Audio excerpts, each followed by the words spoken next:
கடகராசி மெய்யன்பர்கள் அனைவருக்கும் அடியனின் இனிய தமிழ் புத்தாண்டு நல்வாழ்த்துக்களும் வணக்கங்களும். இந்த குரோதி ஆண்டு கடகராசி அன்பர்களுக்கு எப்படி இருக்குது, அமர்ந்த கிரக நிலைகள் அப்படிங்கிறத பற்றி சுருக்கமாக பார்க்க வரோம். குரு பயிற்சி பலனில் உங்களுடைய ராசியை பற்றி விரிவாக பார்த்துக்க வரலாம். இதில் ஒரு சில விஷயங்கள், ஒரு சில அணுகுமுறைகள் எப்படி இருக்கணும், ஒரு சில பரிகார முறைகள் எப்படி இருந்தால் நல்லாயிருக்கும் அப்படின்றத பற்றி சொல்ல இருக்க வர உங்களுடைய வாழ்க்கைக்கு பயனுள்ள ஒரு விஷயம்தான் இதில் இடம்பெற இருக்க வருது. கவனமாக கேட்டுக்குவாங்க. பொதுவாக கடகராசி அப்படிங்கிறது ஒரு விசேஷகரமான ராசி. அதாவது இந்த உலகத்தில் உள்ள மனிதர்கள், மனம் படைத்த மனிதர்கள் யாவரையும் வெற்றி கொள்ளக்கூடிய ஒரு வசீகரம் செய்யக்கூடிய அற்புதமான ராசி கடகராசி தான். முதன்மையான ராசின்னு எடுத்துக்க வரலாம். கடகராசி அவங்க நினச்சா அனைத்திலும் சாதிக்க வரலாம். அதாவது அரசியலாக வரட்டும், குடும்ப வாழ்க்கையாக வரட்டும், அது கலைத்துறையாக வரட்டும், எந்த தொழிலாக இருந்தாலும் சரிங்க, அது ஆன்மீகமாக இருந்தாலும், அது சாதாரண ஆன்மீகமாக இருந்தாலும் சரி, உயர்ந்த சித்த ஞானம் அடைகிறதா இருந்தாலும் சரிங்க, மிக மிக மிக எளிதாக சாதிக்கக்கூடிய ஆற்றல் கொண்டவங்க கடகராசி அன்பர்கள் தான். ஏன், என்ன காரணம் அப்படி எடுத்துட்டோம்னா, உங்களுடைய குடும்பாதிபதி, தனாதிபதி, வாக்கு கிரகம் என்று சொல்லக்கூடிய யாருன்னா சூரிய பகவான். இந்த சூரிய பகவான் உங்களுடைய ராசிக்கு கர்மஸ்தானம், அதாவது உங்களுடைய செயல் ஸ்தானம். நீங்கள் அனுபவிக்க போகக்கூடிய கடந்த பிறவியில் செய்த, முன்னோர்கள் செய்த செயல்களால் உண்டான விளைவுகள் அத்தனையும் அனுபவிப்பதற்கான ஒரு தன்மையை தரக்கூடியவர் யாருன்னா சூரிய பகவானும் செவ்வாய் பகவானும் தான். அந்த கர்மஸ்தானங்கிறது மேஷராசி, காலச்சக்கரத்தினுடைய முதல் வீடு, உங்கள் ராசிக்கு 10வது வீடு. அதுதான் அந்த ராசி தான் சித்திரை மாதம் சொல்லுவாங்க. அந்த சித்திரை மாத அமைப்பில் தான் சூரிய பகவான் பிரவேசிக்கக்கூடிய அந்த காலகட்டத்தை தமிழ் புத்தாண்டாக நாம் கொண்டாடிட்டு இருக்க வரோம். சூரிய பகவான் அந்த ஸ்தானத்தில் உச்சம், அதாவது மிக அதீதமான பலம் கொண்டவர்னு அர்த்தம். உங்களுடைய குடும்ப வீடு சிம்ம ராசி, உங்கள் ராசி கடகராசி, உங்கள் ராசிக்கு அடுத்த ராசி சிம்ம ராசி உங்களுடைய குடும்ப ராசின்னு சொல்லுவாங்க. அந்த குடும்ப ராசி தான் உங்களுடைய தனராசி. உங்கள் குடும்பத்தாரை பற்றி எல்லாம் சொல்லக்கூடிய, உங்கள் வருவாயை பற்றியெல்லாம் சொல்லக்கூடியது, உங்களுடைய பேசக்கூடிய விதத்தை எல்லாம் சொல்லக்கூடியது அத்தனையும் பார்த்தீங்கன்னாக்கா அந்த குடும்ப வீடு. அந்த வீடு பார்த்தீங்கன்னாக்கா சிம்ம ராசி. சிம்ம ராசிக்கு உரியவர் சூரிய பகவான். அந்த சூரிய பகவான் மேஷ ராசியில் மிக அதீதமான பலம் பெறக்கூடியவராக இருக்க வருவார். அந்த வீடு உங்களுடைய தொழில் வீடு. அப்போது இந்த அமைப்பில் சூரிய பகவான் எப்பொழுதும் பார்த்தீங்கன்னா உங்களுக்கு உச்சமாக தான் நிற்க வருவார்.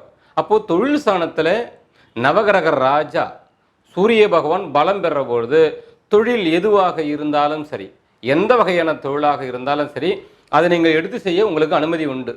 பொதுவாக ஜோசியத்தில் சொல்ல வருவாங்க, ஏங்க நீங்கள் இந்த லக்கணத்தில் பிறந்தவங்களுக்கு இந்த தொழில் தான் பொருந்தும், இந்த ராசியாக உங்களுக்கு இந்த தொழில் தான் பொருந்தும், அந்த தொழிலாக அதிர்ஷ்டமாக இருக்காது, செய்யலாம் முடியாது, அவ்வளோ சிறப்பாக வராதுங்க, உங்களுக்கு இந்த தொழில் தான் சிறப்பாக வரும், அதனால் உங்கள் பிள்ளையை இந்த அமைப்பில் நீங்கள் படிக்க வச்சு அந்த வேலையை கொண்டு போய் சேர்த்து விடுங்க அப்படின்னு சொல்ல வருவோம். ஆனால் கடகராசிக்கு மட்டும் பார்த்தீங்கன்னாக்கா அப்படி சொல்ல முடியாது. அவங்கள எந்த டிபார்ட்மெண்ட்டில் நுழைச்சாலும் சரி, மனசை மட்டும் வச்சா போதும், பரிபூர்ணமாக எந்த தொழிலாக இருந்தாலும் எதுவாக இருந்தாலும் பரவாயில்ல, நான் விரும்பி ஏற்றுக்கிட்டு அந்த படிப்பும் படிக்கிறேன், அந்த வேலையும் செய்கிறேன்னு சொல்லி மனசளவில் ஏற்றுக்கிட்டு முயற்சி பண்ணாலே கடகராசிக்காரர்கள் அத்தனை வகையிலையும் வெற்றி பெற முடியவருங்க. அதுக்கு காரணம் எப்பொழுதுமே சித்திரை துவங்கிறது உங்களுடைய தனாதிபதியான சூரிய பகவான் உச்சம் பெற்று உங்கள் தொழில் ஸ்தானத்தில் இருக்கிற போது இருக்கக்கூடிய அந்த பிரவேசமாகப்பட்டது உங்களுக்கு அதீதமான சக்தியை தரும். ஆகையில் எப்பொழுதும் எல்லா துறையிலையும் எல்லா நிலையிலும் நீங்கள் சாதிக்க வரலாம். இப்போன்னு இல்லை, எப்பவுமே சாதிக்க வரலாம். உங்களுக்குன்னு சில முட்டுக்கட்டையான கிரகங்கள்லாம் இருக்கிறாங்க. ராகு, கேது, சனீஸ்வர பகவான் இவங்கெல்லாம் இருக்கிறாங்க. அவங்களாம் சமாளிக்கக்கூடிய ஆற்றல் உங்ககிட்ட இருக்குது. ஆனால் என்ன ஆகும், கடகராசிக்காரர்கள் பெரும்பாலும் பார்த்தீங்கன்னாக்கா தன்னிலை எப்பொழுது இழக்கிறாங்களோ அப்போது தோற்று போயிடுவாங்க. இதுதான் ரொம்ப முக்கியமான ஒரு விஷயமாக தான். மேலும் தன் கடமைகளிலிருந்து எப்பொழுது மீறுவாங்களோ அப்பொழுதும் தோற்று போக வருவாங்க. இது உங்களுடைய ஜென்ம ரகசியம், எப்பொழுதும் தெரிஞ்சுக்க வரணும். இந்த சித்திரை மாதத்துக்கும் கிடையாதுங்க, எப்பொழுதுமே. கடகம் என்றால் என்னன்னாக்கா மனசு, சந்திரன் அது தாயை போன்றது. மனதை கொண்டு சகலத்திலும் வெற்றி கொள்ளக்கூடியவர்கள். உடல் எப்படி இருக்குதோ உங்களுக்கு, ஆனால் இந்த மனசு இருக்குது பார்த்தீங்களா, எப்பொழுதும் பலமாக வச்சுக்க வரணும். இந்த மனம் சொல்லக்கூடிய விஷயங்களை பரிபூரணமாக கேட்க வரணும். இந்த மனத்தன்மையில் செவ்வாய் பகவானுடைய கோபதாபத்தையோ, சனீஸ்வர பகவானுடைய மந்தமான குணத்தையோ, உடல்லையும் சரி மனசும் சரிங்க, உங்கள் மூளையிலையும் சரி மந்த குணத்தை வைக்கவே கூடாது. அப்போ நீங்கள் சனியாக மாறிட்டீங்கன்னு அர்த்தம். எதுக்கெடுத்தாலும் சிலரெல்லாம் கோச்சிக்கு வருவாங்க. யார் சொன்னாலும் அதெல்லாம் நான் கேட்க மாட்டேன், எனக்கு எல்லாம் தெரியும், அப்படி சிலர் இருக்க வருவாங்க. அப்படி நீங்கள் இருக்கிறீங்கன்னா நீங்கள் ராகு கேதுவை நீங்கள் அனுமதிக்கு கொடுத்துட்ருக்கீங்கன்னு அர்த்தம். அது ஆக இந்த வகையான குணங்களை மட்டும் நீக்கிட்டாலே கடகராசிக்காரர்கள் முதல் வெற்றிக்கு தயாராகிடுவாங்க. இந்த கோபப்படுறது, அவசரப்படுறது, யார் சொன்னாலும் கேட்க மாட்டேன் அப்படின்னு சொல்லக்கூடிய குணமாக இருக்கிறது, அல்லது மிக மந்தமாக இருக்க வருது, சோம்பலாக இருக்க வருது, செய்ய மாட்டேன், மனசு சுறுசுறுப்பாக இருக்கும், உடம்பு சுறுசுறுப்பாக இருக்க வராது, அப்புறம் பார்த்துக்கிறேன், நீங்கள் சொன்னால் நான் செய்யணுமா அப்படிங்கிற சில செயல்கள் இருக்குன்னா ஒரு சிலருக்கு இருக்கும். அப்படி இருக்குது அப்படின்னு சொன்னாக்கா கண்டிப்பாக உங்ககிட்ட உங்களுடைய எதிர்மறையான கிரகங்களை நீங்கள் வந்து அனுமதி கொடுத்துருக்கீங்கன்னு அர்த்தம். அதனால் என்ன ஆகுன்னா உங்கள் வாழ்க்கையில் உங்கள் செயல்கள் பிறருக்கு பலன் தரா மாதிரி உங்களுக்கோ உங்கள் குடும்பத்தாருக்கோ பலன் தராமலே போக வரும்.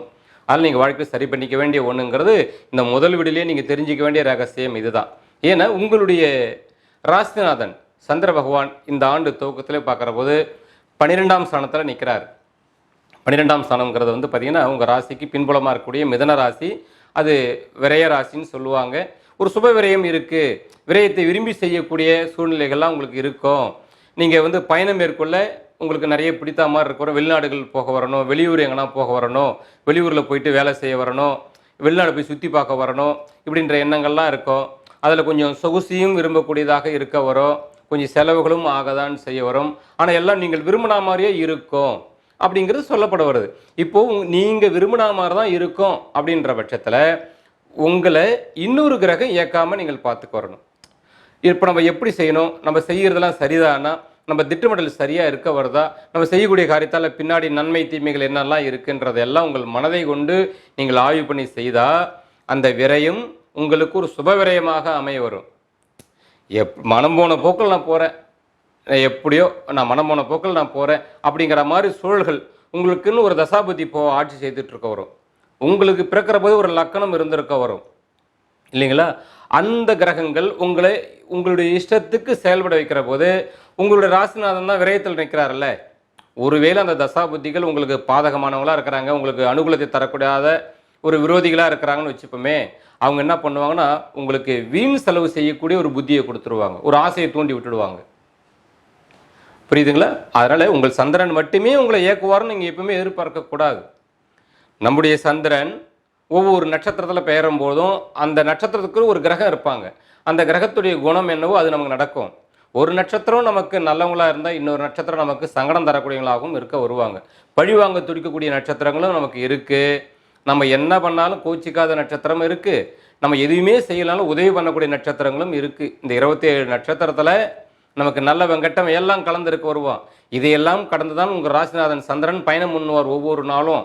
அப்போது உங்களுடைய நட்சத்திரத்துக்கு ஆகாத காலில் அவர் போகிற போது உங்களுடைய மனசே உங்களுக்கு எதிர்ப்பாக செயல்பட்டு தவறுகளை செய்ய வைக்கும். அதனால தான் எல்லாருமே நட்சத்திரம் பார்த்து கொஞ்சம் நடந்துக்குங்கன்னு சொல்ல வருவாங்க.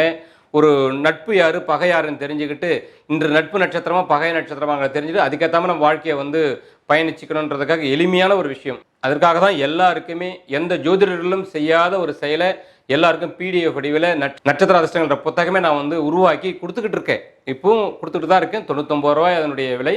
வேண்டியவங்க இந்த டிஸ்பிளேயில் தெரியக்கூடிய நம்பரில் இருந்து பார்த்து நீங்கள் வாங்கிக்க வரலாம். ஏன்னா இது வந்து ஒரு பயனுள்ள தன்மை. என்னென்னா ஒவ்வொரு நாளும் நல்லது கெட்ட ஜோசியர்கிட்ட போய் கேட்டுட்டு இருக்க முடியாது.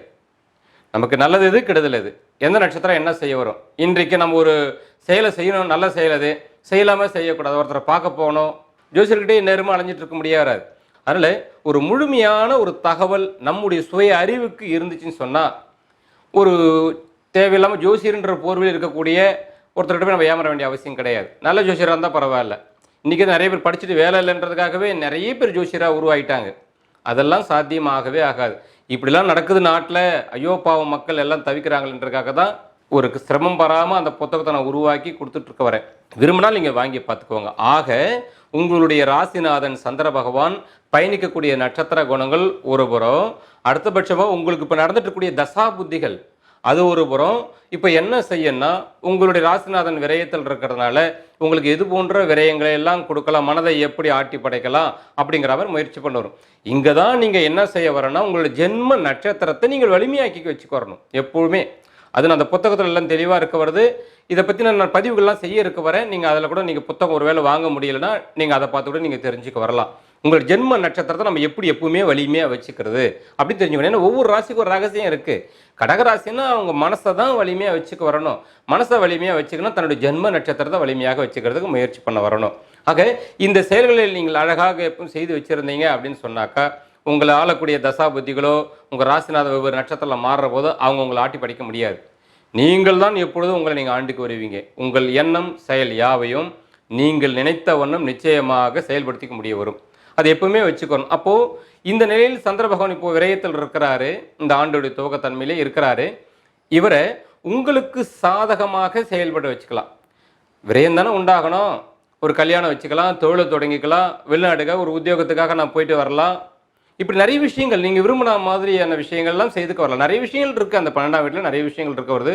நம்முடைய ஒட்டுமொத்த சுகங்கள் இவைகள்லாம் கூட சொல்லக்கூடியது அந்த ஸ்தானம் தான். அந்த சுகத்துக்காக சந்தோஷத்துக்காக நம்ம வாழ்க்கையில் செய்யக்கூடிய செயல்கள் நன்மையாக செய்ய வர்றது, வீண் செலவாக ஆகிடாமல் நன்மையாக செய்ய வைக்கிறதுக்கெல்லாம் முயற்சி செய்ய வரலாம். இப்படி சில விஷயங்கள்லாம் இருக்கிறதுனால இந்த காலகட்டத்தில் நீங்கள் மந்த குணத்தை தவிர்த்திடணும், சுறுசுறுப்பாக இருக்க செய்ய வரணும், உங்கள் மனதை பராமரிச்சுக்க வரணும். நல்ல நேரங்கள் ஒருவரும் துவங்கியும் இருக்க வருது.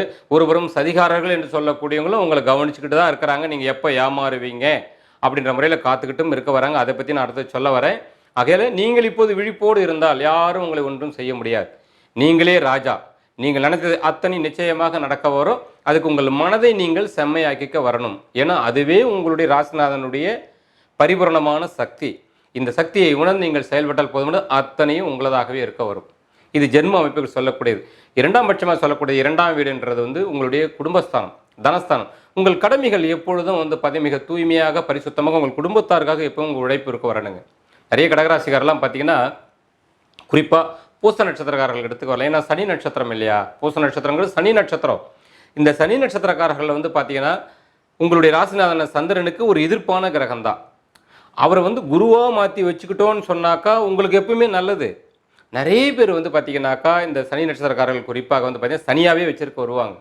அப்போது அந்த சனியாக வச்சுக்கூடியவங்களாம் என்ன ஆக வரும்னா இவங்க மட்டும் கிடையாது, புனர்பூச நட்சத்திரமும் சரி, ஆயிலி நட்சத்திரமும் சரிங்க. நிறைய பேர் இந்த மத்தியம நட்சத்திரம் உங்கள் ராசியில் பார்த்தீங்கன்னா பூச நட்சத்திரம் சனீஸ்வரர் நட்சத்திரம் தான். அதை ஆக்டிவேஷன் பண்ணி வச்சுருப்பாங்க. எப்படின்னா பிறருக்கெல்லாம் நன்மைகள் செய்ய வருவாங்க. யார் என்ன சொன்னாலும் அவங்களுக்காக எல்லா வகையிலும் விட்டு கொடுப்பாங்க, அனுசரித்து போக வருவாங்க, எல்லாம் செய்வாங்க வெளிநபர்களுக்காக.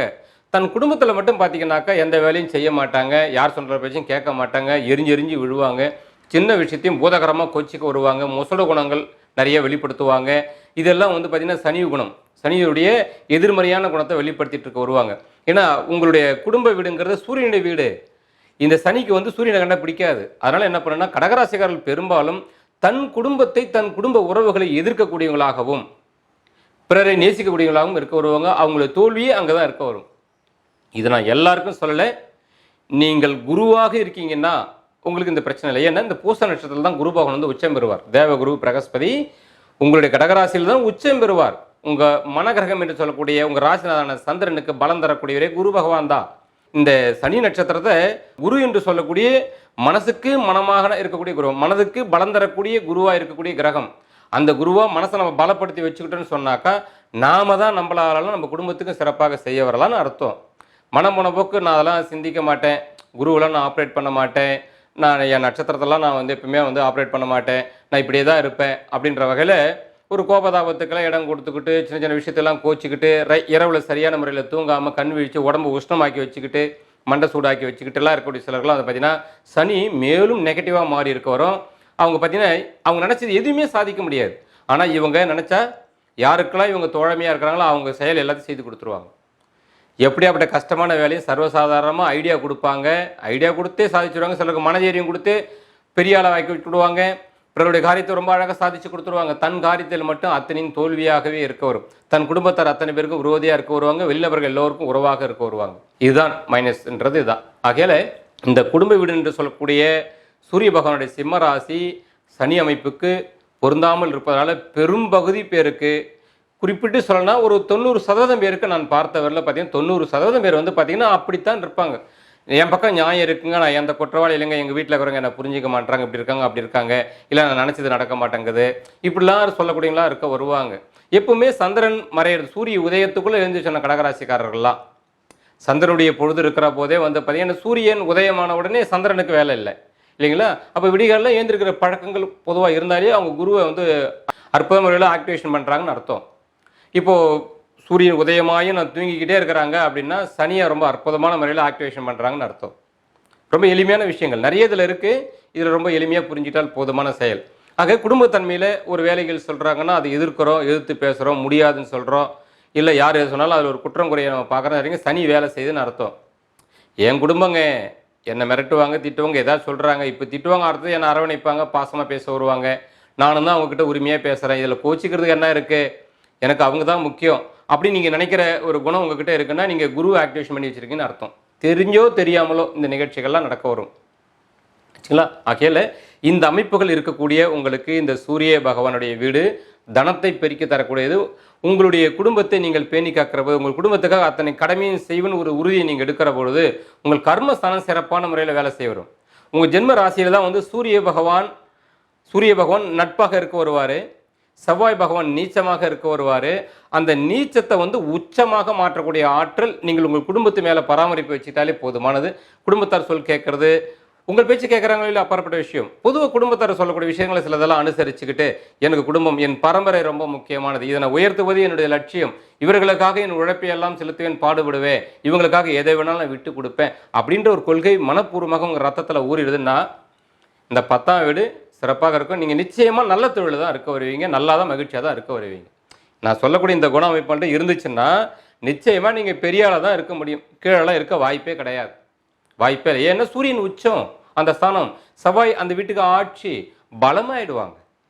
தனம் பெருகிடும், உறவுகள் பெருகும், உறவுகள் எல்லாம் மதிக்க வருவாங்க. தொழில் இல்லைங்க எனக்குன்ற மாதிரிலாம் இருக்க முடியாது, எப்பவுமே சிறப்பாக இருக்கிறோம். ஆக குடும்பத்தை அவங்க பராமரித்து பேணி காத்து அனுசரித்தாலே, எனக்கு தொழில் இல்லைங்க, தொழில் கிடைக்குமாங்க, இப்போது நான் என்னங்க படிக்கலாம், சொத்து சுகம் நல்லா இருக்குமா, குழந்தை பாக்கியம் நல்லா இருக்குமா, எனக்கு இந்த கேள்விக்கு இடமே கிடையாதுங்க. தன்னாலே எல்லாம் சிறப்பாயிடும், சிறப்பாக இருக்கிறோம். இதில் என்னென்னா உங்கள் பிறப்பு ஜாதகத்தில் ராகு கேதுவுடைய பிடியிலையோ சனியுடைய பிடியிலையோ உங்கள் ராசிநாதன் சந்திரன் இல்லாமல் இருந்தால் ரொம்ப சந்தோஷம். அது இருந்துச்சுன்னா அதுக்கு உரிய ஒரு பரிகாரமோ அல்லது இந்த குணச்செய்கைகளோ இது செய்துக்க வரணும். அல்லது உங்களுடைய நட்சத்திரத்தை நீங்கள் ஆப்ரேட் பண்ணுறது, ராசியை லக்கணத்தை ஆப்ரேட் பண்ணுறது, அதுக்குரிய மந்திரங்களை சொல்கிறது, இதெல்லாம் செய்த சிறப்பாக இருக்க வரும். நம்ம நட்சத்திர அதிர்ஷ்ட புத்தகத்தில் அதெல்லாம் இருக்குது. வேணுமென்னா நீங்கள் பயன்படுத்திக்க வரலாம், கட்டாயம் இல்லை. தப்பாடத்துக்கு போகிறீங்க, ஏன்னா வழி தெரியல, ஜோசியர்கிட்ட போனால் வழி சொல்ல மாட்டாங்க. இதெல்லாம் நீங்கள் கேட்குற கேள்விக்கு தான் பதில் சொல்ல வருவாங்க, ஆச்சுங்களா? ஆனால் இது வந்து வாழ்நாள் முழுக்க நம்ம செய்யக்கூடிய ஒரு கடமை இது, அவ்வளோதான். இதை சரியாக கடைபிடிச்சாலே ரொம்ப அற்புதமான முறையில் உங்களுக்கு இருக்க செய்ய வருங்க. விசேஷங்கள் நிறைய எப்பொழுதும் இருக்க வரும். ஆக உங்களுடைய குடும்ப அமைப்பு எப்பொழுதுமே நல்லாவே இருக்க வரும். ஏன்னா இந்த சித்திர துவக்கத்தை எப்பொழுதுமே உங்கள் குடும்ப கிரகமாக இருக்கும் சூரிய பகவான் உச்சம் பெற்று கர்மஸ்தானத்தில் அற்புதமாக இருக்க வருவதாக உங்கள் குடும்பம் பலப்பெறும். குடும்பத்தில் சும நிகழ்ச்சிகள் எப்பொழுதும் இருக்க வரும். நீங்கள் மனசை வச்சா என் குடும்பத்தில் நல்லது நடக்கணுங்க, என் குடும்பத்தில் நல்லா மகிழ்ச்சியாக இருக்குன்னு நீங்கள் நினச்சிட்டாலே போதுங்க, குடும்பம் நல்லா இருக்க வரும். நினச்சிட்டாலே போகிறோம், சிறப்பாக இருக்க வரும். அதுக்கு செய்ய வேண்டியதெல்லாம் கொஞ்சம் விடிகாலம் நீங்கள் எழுந்திரிச்சிடணும். எழுந்திரிச்ச முதல் வேலையாக உங்கள் உடம்பை நீங்கள் தூய்மைப்படுத்திடணும். தண்ணீரால் உடம்பை நீங்கள் தூய்மைப்படுத்தி வச்சிடணும். ஒரு சின்ன ஒரு பிரார்த்தனை சூரிய நமஸ்காரம் பண்ணுறது பண்ணிட்டு உங்களுடைய செயல்களை நீங்கள் செய்ய வரணும். எல்லோருமேலும் பற்றுதல் பாசத்தை செலுத்த வர்றது. இதை செய்கிற போதே உங்கள் குடும்பத்தில் ஒரு தடைப்பட்ட நிகழ்ச்சி ஒன்றுமே இருக்கவே இருக்காது. எங்கள் அக்காவுக்கு எங்கள் தங்கச்சிக்கெல்லாம் ஒன்றும் கல்யாணம் ஆகலை, அவங்களுக்கு நல்லபடியாக கல்யாணம் ஆகணும் இறைவான்னு சொல்லி வேண்டிக்கிறீங்கன்னா அது அப்படியே நடக்கும். எங்கள் வீட்டில் நல்ல தன வருவாய் வர்றாங்க, எங்கள் அப்பாவுக்கு எங்கள் அம்மாவும் நல்லா மகிழ்ச்சியாக இருக்கணுங்க அப்படி ஒரு பற்றுதலோடு சாமிக்கிட்ட எந்த சாமிக்கிட்டாலும் சரிங்க நினச்சிட்டாலும் சரிங்க, அவங்க நிச்சயமாக நல்லதே நடக்க வரும். கடகராசியுடைய ரகசியம் அற்புதம் இது, விசேஷகரமானது இதுதான். ஆக தெரிஞ்சிக்க வேண்டிய விஷயங்கள் நிறைய நுணுக்கங்கள்லாம் இருக்க வருதுங்க. யார் கேட்டால் இந்த மனசால உண்மையாக இந்த மனசால யார் கேட்டால் நடக்குன்னா கடகராசிக்காரர்கள் கேட்டால் தான் நடக்கிறோம். ஆக ஒவ்வொரு சித்திரை பிறக்கிற போதும் எப்பொழுது பிறந்தாலும் உங்களுக்கு இந்த ஒரு அற்புதமான செயலோடு தான் பிறக்க வருது. எப்பவுமே அதை வாழ்நாள் முழுக்க பயன்படுத்திக்கிறது கடகராசிக்கார கையில் தான் இருக்க வருது. ஆகல இது அழகாக கடைபிடிச்சிங்க, நல்லா இருக்குது, சிறப்பாக இருக்குது. அதை நீங்கள் தான் வந்து இப்போ ஆப்ரேட் பண்ணி ஆக வரணும். சிறப்புகள் உண்டு. உங்களுடைய முயற்சி அப்படிங்கிறது வந்து பொதுவாக வந்து தந்தை சொல் மிக்க மந்திரம் இல்லைன்னு சொல்ல வருவாங்க. 9ஆம் வீடு உங்களுடைய முயற்சிகரமாக இருக்கக்கூடிய புத பகவான் அந்த இடத்துல அமர்ந்து நிற்கிறாரு. உச்சம் பெற்று சுக்கிர பகவானோடையும் சேர்ந்து நிற்க வராரு. ஆக உங்களுடைய முயற்சி திருவினையாக்குன்னு சொல்ல வருவாங்க. உங்கள் தந்தையார் அவருடைய அமைப்பில் அவர் ஏதோ ஒரு வகையில் ஒரு சின்ன ஒரு ஆசீர்வாதம் வாங்கிட்டு போகிறது, உங்கள் முயற்சியில் நீங்கள் ஜெயிக்கணும், நீங்கள் எடுத்த காரியத்தில் வெற்றி அடையணும் அப்படின்னாக்கா உங்கள் தந்தையார்கிட்ட நீங்கள் ஆசீர்வாதம் போகிறது, அவர் சொல்கிற வார்த்தைகள் கேட்குறது, அவர் உங்களோட படிப்புலேயோ செயல்களே ஏதோ ஒரு வகையில் குறைவாக கூட இருக்க வரட்டும்.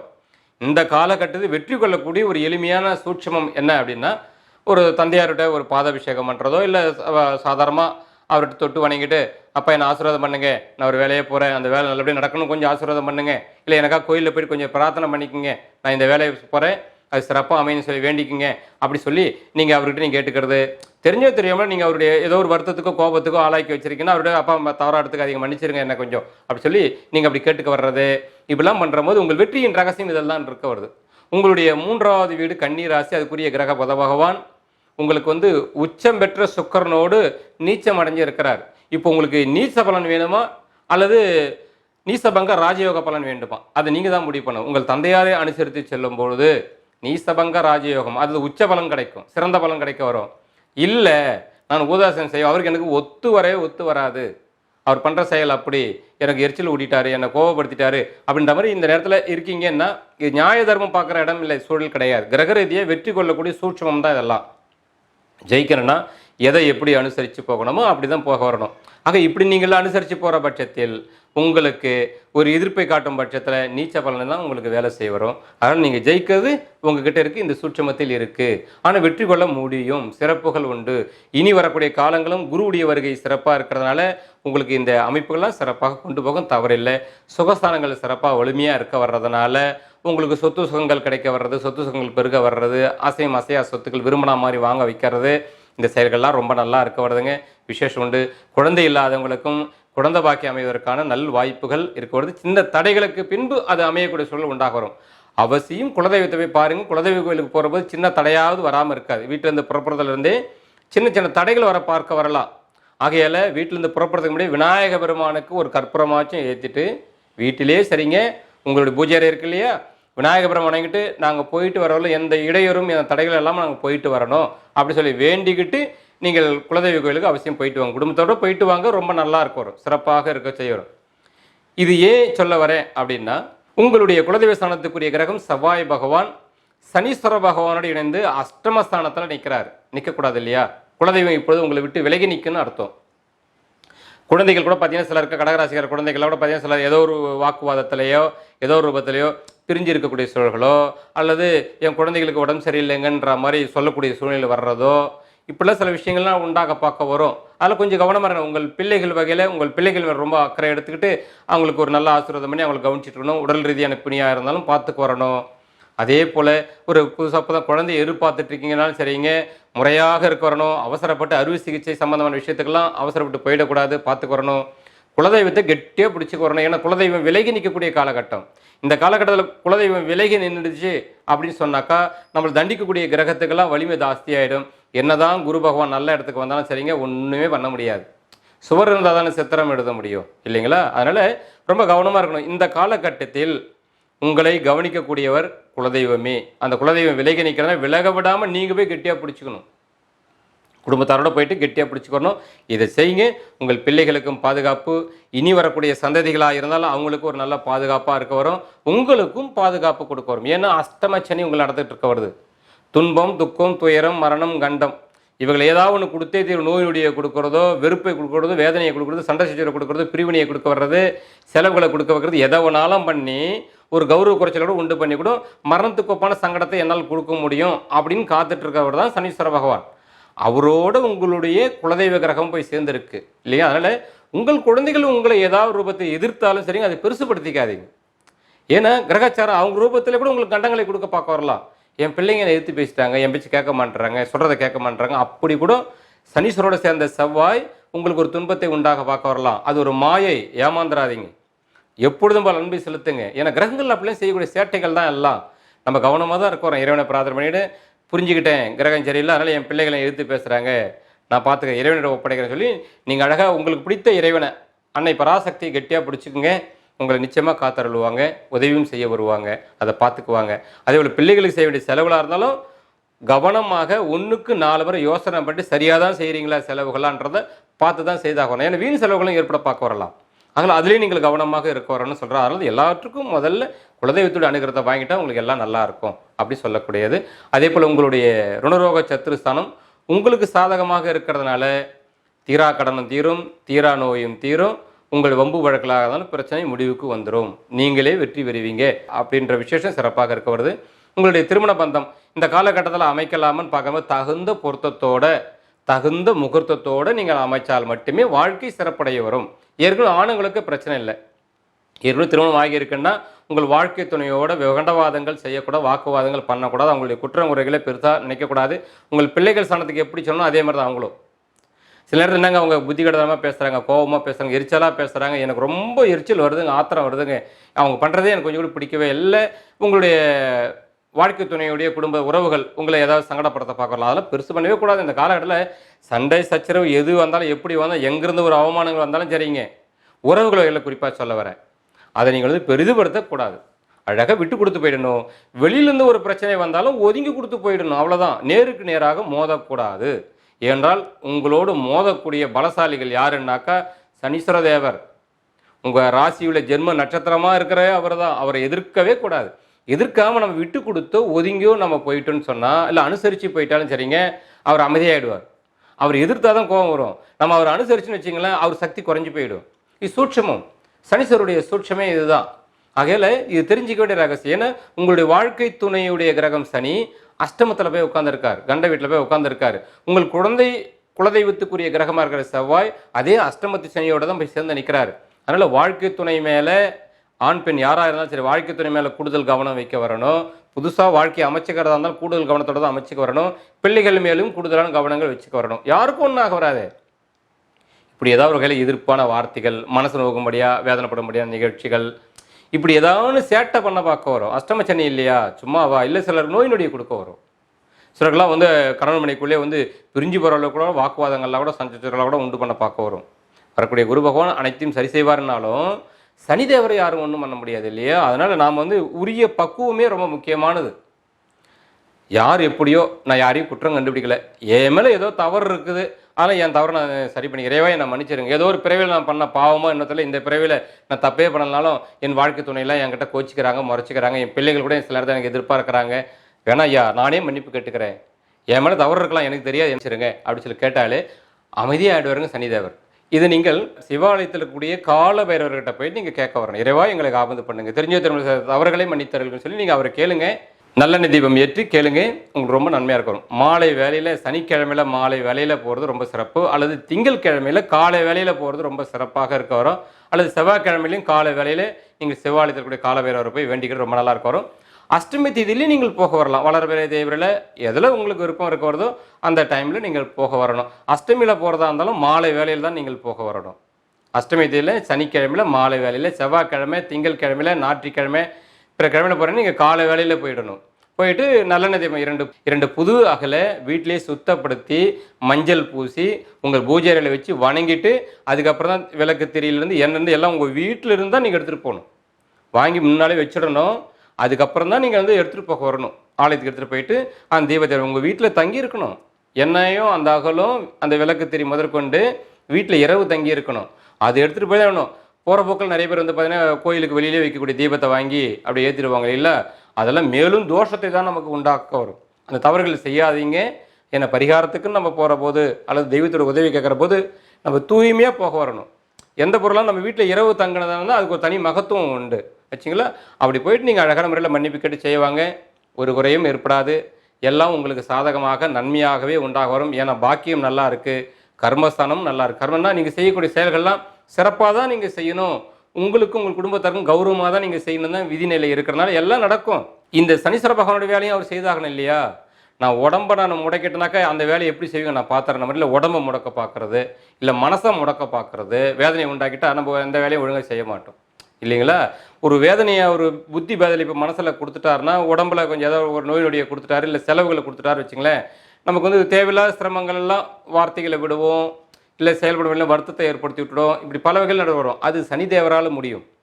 அது நடத்தக்கூடாதுங்கிறதா தான் குலதெய்வத்தை பார்க்குறது, நீங்களே விட்டு கொடுக்க வர்றது, எதையும் பெருசு பண்ணாமல் இருக்க வர்றது, காலபைரவ சுவாமி போயிட்டு பார்க்க வர்றது. இதை ஒரு பரிகாரம், ரொம்ப முக்கியமான பரிகாரம் இதை வச்சுக்குவாங்க. ஏன்னா சனிதேவர் அந்த இடத்த விட்டு விலகிறதுக்கு இன்னும் நாட்கள் இருக்க வருது இல்லையா. ஆகையால் குருவெல்லாம் அவர் ஒன்றுமே பண்ண முடியாது. சனிதேவரை யாரும் ஒன்றும் பண்ணவே முடியாது. அதனால ஞாபகம் வச்சுக்க வரணும்.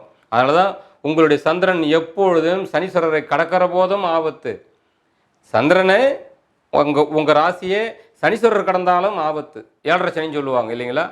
விரைய சனி, ஜென்ம சனி, பாத சனி தெரியும் இல்லையா உங்களுக்கு. அப்போது அந்த அமைப்பில் யாரால் வருதுன்னா உங்கள் ராசிநாதனுக்கும் சனீஸ்வருக்கும் ஏற்படக்கூடிய தொடர்பு தான். தெரிஞ்சுக்கணும். அப்போது இந்த அஷ்டம சனியில் கவனமாக இருக்கக்கூடியவங்க கடகராசிக்காரர்கள் தான் எப்பவுமே மிக முக்கியம். மற்றவங்களுக்கும் வரும் அஷ்டம சனி. இப்போ அடுத்தது பார்த்தீங்கன்னா சிம்மராசிக்காரர்களுக்கு வரும் சனி பயிற்சி வரும்போது சிம்மராசிக்கு அஷ்டம சனி வரும். அவங்க அவ்வளோ கவனமாக இருக்க வேண்டிய அவசியம் இல்லை. அதை எதிர்க்கக்கூடிய ஆற்றல் சூரியனுக்கு உண்டு. சிம்மராசியான சூரியனுக்கு உண்டு. ஆனால் கடகத்துக்கு இல்லை. இது மனம் கொண்டு இயங்கக்கூடிய கிரகம். சனி உடலை கொண்டு இயங்கக்கூடிய கிரகம். இந்த மனசும் உடம்பும் சேர்ந்தாதான் சிறப்பான முறையில் செயல்பாடாக இருக்க முடியும் யாருமே. அப்போதான் மனிதன், இல்லை என்றால் ஆத்மா, இல்லைங்களா? அதை புரிஞ்சுக்கணும். ஆகையால் இந்த சனீஸ்வரரை நீங்கள் வசியம் செய்வதற்கு அவருடைய குருவாக இருக்கக்கூடிய மகாகால பைரவ சுவாமியை போய் தரிசனம் செய்யணும். சனீஸ்வரரை ஒருபோதும் எதிர்க்கக்கூடாது, கடிஞ்சிக்கும் கூடாது மனசுக்குள்ள. இந்த சனி என்ன பண்ணுறான் பாரு, அதை அடக்கிறதுக்காக ஆஞ்சநேயர் கோயிலில் போய் சுற்றுறான் பாரு.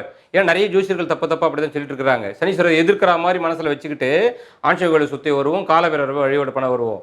அதை அவங்க ஏற்றுக்கவே மாட்டாங்க. சனிதேவர் ஒரு தர்ம கிரகம், எல்லாத்துக்கும் காரணம் அவருக்கு தெரிய வரும். ஏன் சரி, ஆனால் அடாவடியாக வீண் தவறுகள் அவர் செய்ய மாட்டார். அதை நம்ம மனசில் முதல்ல நம்பிக்கை வரணும். ஏன்னா இறைவனால் தீர்மானிக்கப்பட்டவர் அவரும் நவகிரகத்தில் ஒருவராக. அதனால் அவர் நமக்கு எதிர்பார்க்கிற அவருக்குடைய எதிர்ப்புக்கும் கோபத்துக்கும் ஆளாகாமல் நாம் போயிடணும். எப்பொழுது அவரால் உங்களை எதிர்க்க முடியாது அப்படின்ற ரகசியம் தெரிஞ்சுக்கோங்க. நான் முதலே ஆன்சர் சொல்லிட்டேன். உங்கள் குடும்பத்தை நீங்கள் எப்பொழுது பகைச்சிக்காமல் இருக்கிறீங்களோ, உங்கள் குடும்பத்தை நீங்கள் எப்பொழுது ரொம்ப ரொம்ப நேசிக்கிறீங்களோ, அவங்களுக்காக இன்னுயிரையும் நான் தருவேன் அப்படின்ற முறையில் அவங்களை அனுசரித்து நீங்கள் போகிறீங்களோ, அப்பொழுதே சனீஸ்வரர் உங்ககிட்ட தோத்துட்டார்னு அர்த்தம். உங்களை ஒன்றும் செய்ய முடியும். சூரியனை நீங்கள் தான் வலிமையாக்கிட்டீங்களே. சூரியன் தானே உங்களுக்கு குடும்ப கிரகம். இதாங்க ஐயா ரகசியம். அதனால் இது அழகாக எப்பவுமே பிடிச்சிக்குவாங்க. சிறப்பாக இருக்க வரும் விசேஷங்கள் உண்டு. ஆக அத்தனையும் நன்மையாக இருக்குது. உங்களோட லாபங்கள் அற்புதமாக இருக்குது. சுக்கிர பகவான் உங்கள் லாப கிரகம் உச்சம் பெற்று நிற்கிறார். ஆக உங்கள் தந்தை ஸ்தானத்தில் நிற்கிறனால தந்தை மூலமாக நல்ல ஆதாயம் அனுகூலங்கள், அவருடைய ஆசீர்வாதம் வாங்குறதும் சரிங்க ஆதாயம்தான். அவருடைய அன்பை பெறுதலும் ஆதாயம்தான். தெரிஞ்சோ தெரியாமல் அவருடைய மன வருத்தத்துக்கு ஆளாகிறதா அவர்கிட்ட போய் மன்னிப்பு கேட்குறதும் ஒரு ஆதாயம்தான். எல்லா வகையிலும் சிறப்பாக இருக்க வரும். ஆக இந்த குருவுடைய தன்மையாகவும் பார்த்தீங்கன்னா உங்களுக்கு இருக்கிறதும் சரி, இனி வரக்கூடியதும் சரிங்க, எல்லாம் நன்மையாக இருக்கிறதுனால சர்வ ஜெயமும் உங்களுக்கு உண்டு. ஒரு சில விஷயங்கள் நம்ம கொஞ்சம் பார்த்து நடந்துக்கணும்னு ரொம்ப எளிமையான விஷயங்கள் சொல்லிட்டேன். மற்றபடி உங்களுக்கு 1000 கேள்விகள் இருக்க வரலாம். எனக்கு இது கிடைக்குமா, அது கிடைக்குமா, எல்லாம் இருக்குது, சிறப்பாக இருக்குது. நம்ம எதை செய்தால் எது நமக்கு எந்த தடையும் இல்லாமல் விலைக்கு கிடைக்கின்றதெல்லாம் உங்களுக்கு நான் சொல்லிட்டேன். ஈஸியாக நீங்கள் புரிஞ்சுக்க வரலாம். ஏன்னா ரொம்ப விரிவாக சொல்லும்போது இன்னும் வீடியோ பெருசாக போக வரும். ஒவ்வொன்றதுக்கு பற்றி சொல்ல மனிதனுக்கு 1000 கேள்விகளுக்கு விடை தேவைப்படலாம். 1000 பிரச்சனைகள் இருக்கும், எல்லாத்துக்கும் வழிகள் கேட்க வரலாம். நான் சொல்லக்கூடிய விஷயத்தை நீங்கள் நல்லா புரிஞ்சுட்டாலும் ஒரே வழி தான். தடைகளை விளக்குறதுக்கு என்ன செய்யணுன்றதை சொல்லிட்டேன். பரிகாரம் உங்கள் குழந்தை உங்கள் திருமண வாழ்க்கைக்கு மட்டும் கிடையாது. சகல தடைகளையும் இந்த மனதையும் உடலையும் முடக்காமல் இருந்தாலே போதும். எல்லாத்தையும் நீங்கள் சாதிச்சிருங்க, ஜெயிச்சிருங்க. எல்லா காரியமும் உங்களுக்கு கூடி வரும். அதுக்குரிய சனிதேவர் இருக்கிறதுனால அதுக்குரிய பரிகாரங்கள், ஒரு பாக்கியத்தை பெறுவதற்காக தந்தையுடைய ஆசீர்வாதங்கள், சூரிய பகவான் எப்பொழுதும் உங்களுக்கு சிறப்பான உச்சம் பெறதுனால உங்கள் குடும்பத்தை நேசித்தால் அத்தனையும் நீங்கள் ஜெயிச்சிடலாம். அதான் ஆரம்பிக்கிற போதே சொன்னேன், கடகராசிக்காரர்களை ஜெயிக்க முடியாது ஒன்றும் இல்லை. அது உயர்ந்த ஆன்மீகம் சித்ததவமாக இருந்தாலும், சாதாரண ஆன்மீகமாக இருந்தாலும், உயர்ந்த அரசியலாக இருந்தாலும் சரிங்க, நீங்கள் ஒரு நடிகராக இருந்தாலும் சரி, எதுலேயும் சரி, எல்லா துறையிலையும் பிரகாசிக்க உங்களால் முடியும். மனசு தான் எல்லாம் காரணம். உங்ககிட்ட தான் அந்த மனசு இருக்க வருது. அது வெற்றியின் ரகசியம் எங்கெல்லாம் புதைஞ்சு இருக்குன்றதையும் அழகாக சொல்லிட்டேன். அழகாக கடைபிடிச்சுக்குவாங்க, சிறப்பாக இருக்க வருவீங்க. மேலும் எல்லா வல்ல எம்பெருமான் தங்களுக்கு சகல நலன்களும் சகல வளங்களும் வழங்க பிரார்த்தனை செய்து இந்த உரையை பூர்த்தி செய்கிறேன். நன்றி, வணக்கம்.